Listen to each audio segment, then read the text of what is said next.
How's it going, everybody? I'm Landan with LMR.com. In today's video, we're going to walk you through the very simple steps of removing the taillights from a 2010 to 2014 Mustang.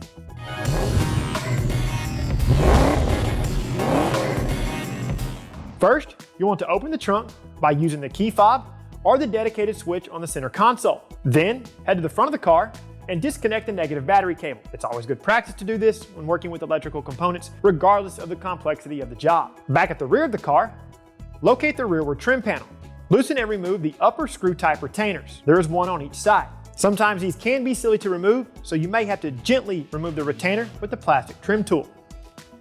Use the plastic trim tool to remove the two lower push pins. There is one per side as well. Now these are awkward to access because of the recess in the trim panel. Lift straight up on the trim panel to dislodge the clips. Roll it forward and disconnect the trunk light electrical connection.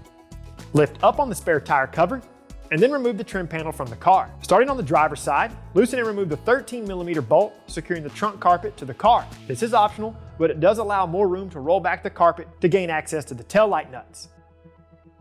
Disconnect the electrical connection. Rotate the trunk carpet away from the rear of the car. Locate the 3 nuts securing the taillight. Loosen and remove each nut with an 11mm deep socket and push the grommet through the body of the car. Shimmy the taillight backward and then pass the connector through the opening to remove the taillight from the car. Use this opportunity and clean the area.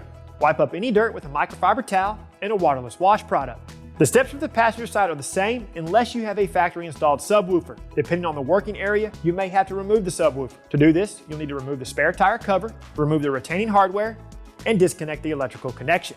Then you can go ahead and repeat the same steps to remove the passenger side tail light. If you're installing new lights or reinstalling the existing ones, simply reverse the removal procedure. After that, you're good to go. As always, people, we hope this video has provided you with great value. That's all we have for you today. So until we catch you in the next one, for all things S197 Mustangs, keep it right here with the real enthusiasts, LMR.com.